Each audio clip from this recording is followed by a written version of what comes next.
క్రమంలోనే దేవికి యుఎస్ఏలో సెటిల్ అయిన అనిల్ అనే వ్యక్తి పెళ్లి కోసం తనని అప్రోచ్ అవ్వగా అటు ఆర్థికంగా ఇటు ఫ్యామిలీ పరంగా మంచి సంబంధం అని గ్రహించిన దేవి తల్లి మరియు అన్న తనకి అతనితో పెళ్లి చేయాలని డిసైడ్ అయ్యారు. కానీ తనకి మాత్రం కుటుంబం ఆర్థికంగా ఇబ్బందుల్లో ఉన్నప్పుడు తను పెళ్లి చేసుకుని వెళ్లిపోవడం సరికాదని అనిపించిన కుటుంబ సభ్యులు బలవంతం చేయడంతో 2013లో దేవి అనిల్ ని పెళ్లి చేసుకుని తన జర్నలిజం జాబ్ కి రిజైన్ చేసి యుఎస్ఏకి వెళ్లిపోయింది. ఇక అలా పెళ్లి తర్వాత అన్ని బాగానే సాగగా వీరి అన్యోన్య సంసారానికి గుర్తుగా 2014లో కార్తికేయన్ అనే కొడుకు కూడా జన్మించాడు. ఇదిలా ఉంటే దేవికి అత్తారింట్లో ఉమ్మడి కుటుంబం అవ్వడంతో అందరికీ వండి పెట్టడం వారిని చూసుకోవడం రోజు రోజుకి కష్టంగా మారింది.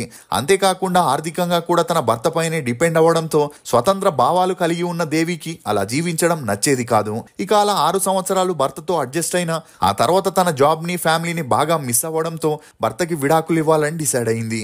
ఇక అలా ఆ మధ్యలో పెద్దలంతా పంచాయతీ పెట్టి దేవి మనస్సుని మార్చేందుకు ఎంత ట్రై చేసినా ఎలాంటి ప్రయోజనం లేకపోవడంతో 2019లో అతనికి విడాకులిచ్చి తన కొడుకుతో హైదరాబాద్ కి వచ్చేసింది.